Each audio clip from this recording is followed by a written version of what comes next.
La santé reproductive, dans le fond, c'est assez complexe et c'est assez vague. Hein. C'est le droit pour chaque femme, fille ou personne avec un utérus de décider d'avoir un contrôle sur leur corps.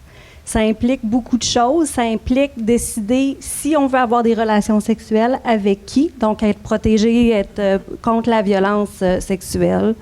Ça veut dire aussi avoir une sexualité qui est satisfaisante, qui est sûre aussi. Donc, prévenir et traiter les infections transmissibles sexuellement, avoir accès à une éducation à la sexualité aussi qui est positive pour nous permettre de prendre des bonnes décisions par la suite. On parle aussi d'accès à la contraception, puis c'est pas seulement l'accès à la contraception, mais vraiment d'avoir l'information sur toutes les méthodes de contraception qui sont disponibles, l'information qui est non biaisée, hein, qui va être basée sur les faits.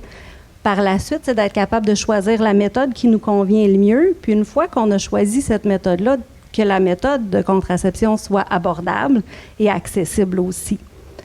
Par la santé reproductive, c'est aussi décider si et quand on veut avoir des enfants. Donc, si on décide d'avoir des enfants, c'est d'avoir accès à des suivis de grossesse, de s'assurer que notre grossesse va se passer en sécurité, qu'on soit en sécurité lors de l'accouchement, qu'on puisse être accompagné par les professionnels de la santé qu'on souhaite dans le milieu, où on souhaite aussi. C'est de s'assurer que par la suite, nos enfants puissent grandir dans un monde qui leur permet de se développer à leur plein potentiel puis d'être en santé aussi.